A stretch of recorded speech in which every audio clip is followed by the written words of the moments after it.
হিজরি ৩য় শতাব্দীতে যে সকল ইমামগণ হাদিস সংকলনের মধ্য দিয়ে ওই সময়টাকে পৃথিবীর ইতিহাসে স্বর্ণালী সময় হিসেবে রেখে গেছেন, তাদের মধ্যে অন্যতম একজন হচ্ছেন ইমাম আবু জাফর আত-তাহাবী রহমতুল্লাহি আলাইহি। চলুন ওনার সম্পর্কে একটু জেনে আসি। আসসালামু আলাইকুম রহমতুল্লাহি ওয়া বারাকাতুহু। ওনার নাম হচ্ছে আহমদ, পিতার নাম মুহাম্মদ, দাদার নাম সালামা, উপনাম আবু জাফর। ওনার নিসবতি নাম হচ্ছে তাহাবী আজদি হাজরি মিসরি। ওনার নসবনামা হচ্ছে আহমদ ইবনে মুহাম্মদ ইবনে সালামা ইবনে আব্দুল মালিক ইবনে সালামা ইবনে সুলাইম ইবনে সুলাইমান খাব্বাব আল আজদি আল হাজরি আল মিসরি আত তাহাবী আল হানাফি। আল্লাহর দিনের এই মহান খাদেম 229 হিজরি সন মোতাবেক 851 খ্রিস্টাব্দে মিশরের অত্যন্ত গুরুত্বপূর্ণ জনপদ তহা নামক স্থানে, তহা নামক এলাকায় জন্মগ্রহণ করেন। উনি শৈশবে অনুপম চরিত্রের অধিকারী ছিলেন। শৈশবে জ্ঞানের প্রতি অত্যন্ত আগ্রহী ছিলেন। ওনার শিক্ষা জীবনের হাতে খড়ি হয় ওনার মামা আবু ইব্রাহিম ইসমাইল ইবনে ইয়াহিয়া মুজানি রহমতুল্লাহি আলাইহি এর নিকট। মুজানি রহমতুল্লাহ আলাইহি ছিলেন শাফি মাযহাবের একনিষ্ঠ অনুসারী এবং তৎকালীন একজন বিখ্যাত ইসলামিক চিন্তাবিদ।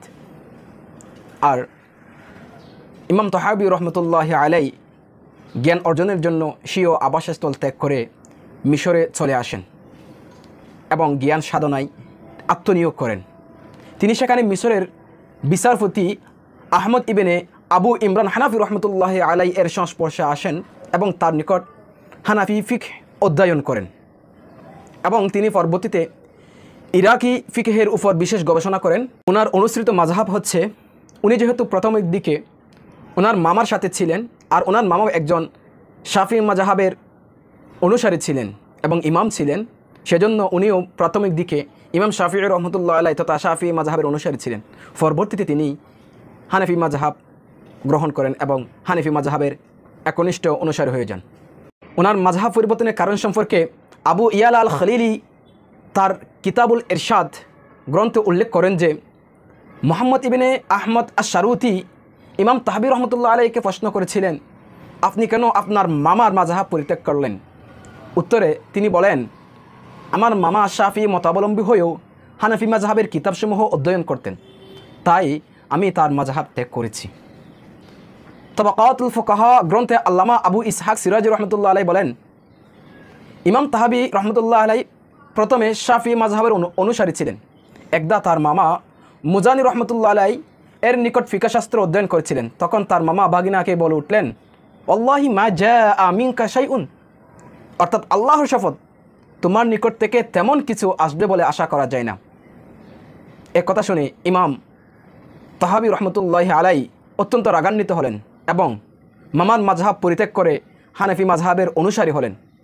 তারপর তিনি মুখতাসর নামক গ্রন্থ রচনা করার পর এই মন্তব্য করেছিলেন যে আমার মামার প্রতি আল্লাহ তাআলা দয়া করেছেন, কারণ তিনি আজ বেঁচে থাকলে তাকে ওনার শপথের কাফারা দিতে হতো। ওনার শিক্ষকবৃন্দ, উনি হাদিস, ফিকহ, তাফসির, আরবি সাহিত্য, নাহু, সরফ, বালাগাত ও মান্তিক ইত্যাদি বিষয়ে অসংখ্য শিক্ষকের নিকট জ্ঞান অর্জন করেন। তার মধ্যে উল্লেখযোগ্য কয়েকজন হচ্ছে ইব্রাহিম ইবনে আবু দাউদ বাল্লাসি, ইব্রাহিম ইবনে মানকাত কাওলানি, ইব্রাহিম ইবনে মুহাম্মদ, ইব্রাহিম ইবনে মারজুক বাসরি, আহমদ ইবনে কাসিম কুফি, আহমদ ইবনে দাউদ সাদুসি, আহমদ ইবনে জাহাল রাজি রহমতুল্লাহ আলাইহি সহ প্রমুখ। ওনার শিক্ষক জীবন অসংখ্য ছিলেন, তেমনি ওনার ছাত্রও ছিল অসংখ্য। তার মধ্যে উল্লেখযোগ্য কয়েকজন হচ্ছে আবু মুহাম্মদ আব্দুল আজিজ ইবনে মুহাম্মদ আত-তামিমি, আহমদ ইবনে কাসিম ইবনে আবদুল্লাহ আল বাগদাদি, আবু বকর মক্কি ইবনে আহমদ আল বারদাই, আবুল কাসেম মাসলামা ইবনে কাসেম রহমতুল্লাহ আলাইহি সহ প্রমুখ।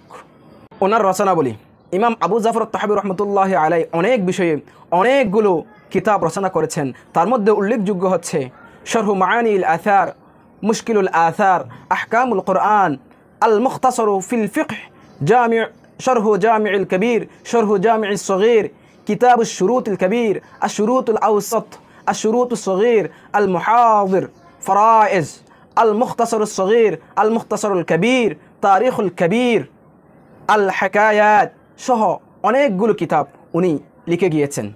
এই মহান মনীষী 321 হিজরি সন মোতাবেক 943 খ্রিস্টাব্দে 92 বছর বয়সে মহান রবের সান্নিধ্যে চলে যান। ওনাকে কারাফা নামক স্থানে দাফন করা হয়। আল্লাহ ওনাকে জান্নাতের আলা মাকাম দান করুক, আমিন। আসসালামু আলাইকুম রহমতুল্লাহি ওয়া বারাকাতুহু।